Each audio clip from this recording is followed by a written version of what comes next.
Hello friends, Radhe Radhe. आप सब लोग कैसे हैं?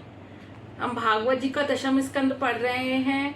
आज हम शुरू करेंगे लीला से साहजिक समाधि। आप लोगों को श्री कृष्ण लीला से साहजिक समाधि। राधे राधे। साहजिक समाधि श्री कृष्ण लीला ही में ही है। कृष्ण कथा और बांसुरी के श्रवण करते समय चाहे आंखें खुली ही क्यों न हो, समाधि लग ही जाती है। गोपियों ने आंखें मूंदकर, नाक पकड़कर समाधि लगाने का प्रयत्न कभी नहीं किया। गोपियों की समाधि स्वाभाविक साहजिक समाधि थी। यह भोगी शरीर योगाभ्यास कर नहीं सकता। भोगी यदि योगी बनने का प्रयत्न करेगा तो रोगी बन जाएगा। योग का सर्वप्रथम साधन है ब्रह्मचर्य। कृष्ण कथा ही ऐसी है कि वह जगत को अनायास ही भुला देती है।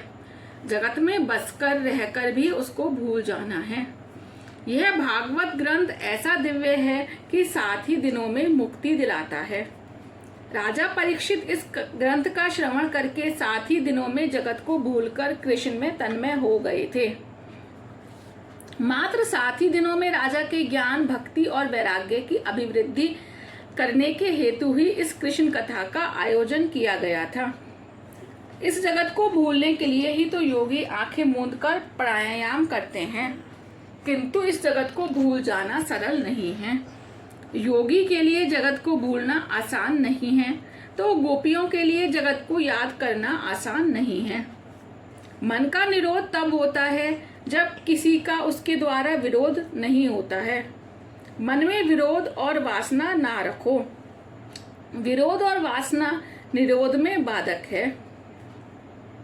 श्री कृष्ण लीला से अनायास ही मन का निरोध हो जाता है। जगत की विस्मृति और भगवान की अखंड स्मृति ही तो निरोध है। पूतना वासना आंखों में आ बसती है, सो आंखों को कृष्ण की रूप माधुरी में स्थिर करो और कान को कृष्ण कथा से जोड़ दो। मनुष्य सौंदर्य दर्शन के लिए कश्मीर जैसे दूर दूर के स्थानों में घूमता रहता है। अजी वहां क्यों जाते हो? सच्चा सौंदर्य तो अंतर में है, ईश्वर में है। उसे देखने का प्रयत्न करो। परमात्मा के किसी भी स्वरूप से तन्मय होने पर मुक्ति मिल सकती है। भागवत का कहना ऐसा है ही नहीं कि मात्र श्री कृष्ण स्वरूप में ही लीन हो जाओ। तुम चाहे जिस रूप में तन्मय हो जाओ, ईश्वर के जिस रूप में तुम्हें श्रद्धा हो उसी को अपनाओ। श्री शंकराचार्य भी कहते हैं, भगवान के किसी भी रूप में श्रद्धा पूर्वक तन्मय हो जाओ, उसकी अनन्य रूप से भक्ति करो। नारी अपने पति के प्रति अनन्य प्रेम रखती है, फिर भी अपने अन्य सभी कौटुंबी जनों की भी सेवा प्रेम से करती है। अर्थात स्त्री का पति प्रेम अनन्य है और अपने अन्य रिश्तेदारों के प्रति अंशात्मक प्रेम रखती है। ऐसे अंशात्मक प्रेम से पति प्रेम में कुछ न्यूनता तो होती ही नहीं है। श्री कृष्ण अनायास मुक्ति दाता है। मुक्ति आत्मा को नहीं, मन को मिलती है। आत्मा तो नित्य मुक्त है। बंधन मुक्त तो मन को करना है। मन को मुक्ति मिलने के बाद आत्मा मुक्त पने का अनुभव करता है। आत्मा तो परमात्मा का ही अंश है, अतः उसका बंधन तो एक कल्पना मात्र ही है। कोई आत्मा को परमात्मा का अंश मानता है तो कोई इन दोनों को एक मानता है। आत्मा ईश्वर का अंश जैसा है, अंश नहीं। जो ईश्वर का अंश हो ही नहीं सकता, ईश्वर के टुकड़े नहीं हो सकते। हाँ, परमात्मा और आत्मा एक ही हैं। घड़े में समाया हुआ आकाश और बाहर का व्यापक आकाश एक ही तो है। फिर भी घट की उपाधि के कारण अंश अंशी भाव का आभास होता है। इसी तरह परमात्मा और जीव एक होते हुए भी अलग अलग दिखाई देते हैं।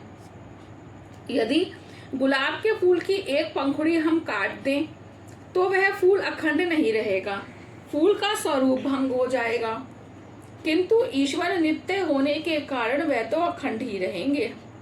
उपासना के हेतु अंशी और अंश के भेद किए गए हैं, किंतु तत्वतः दोनों एक ही हैं। रामानुजाचार्य आदि संतों के अनुसार परमात्मा अंशी हैं और आत्मा अंश।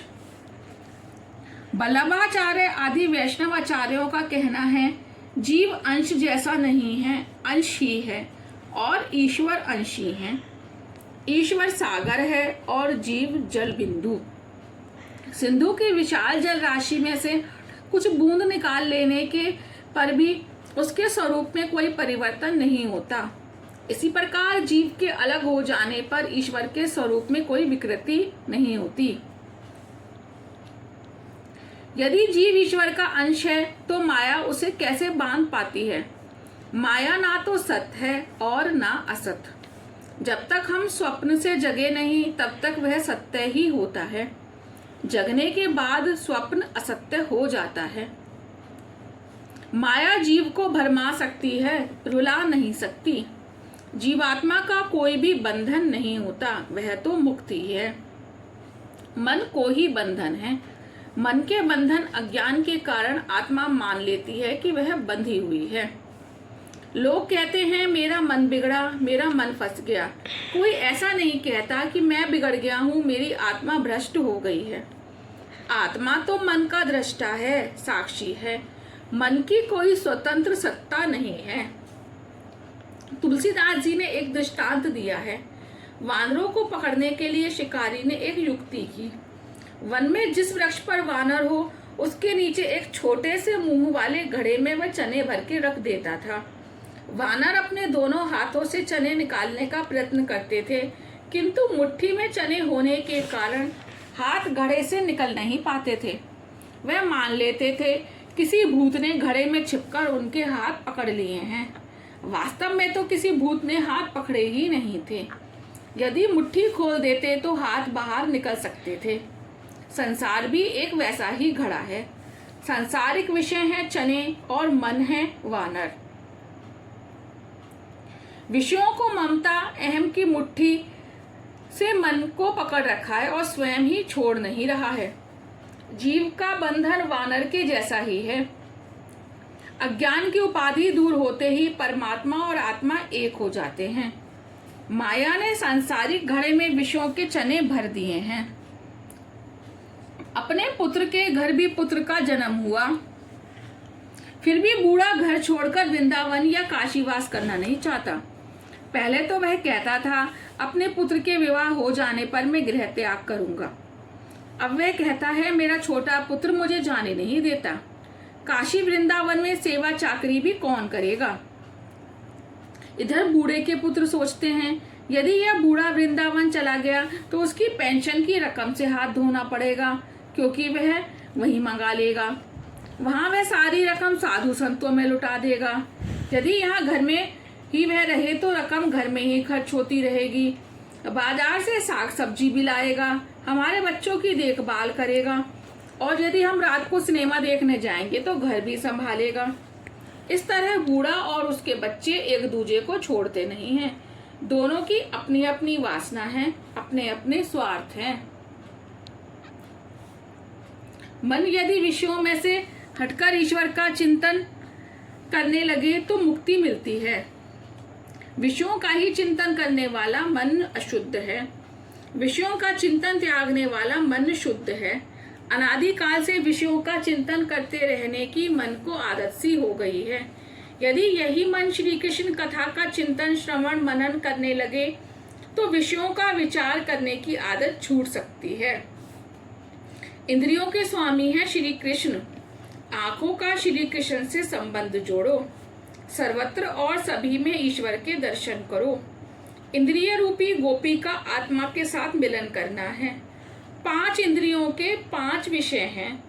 यदि इंद्रियां अपने अपने विषयों से अलग हो जाएं, तो आत्मा के साथ उनका मिलन होगा। इंद्रिय गोपी को प्रभु के साथ विवाहित कर दो। गोकुल लीला का तात्पर्य है गोपियों की जीते जी मुक्ति। राधे राधे। आज के लिए इतना ही। ये वाला टॉपिक हम कल पूरा करेंगे। राधे राधे।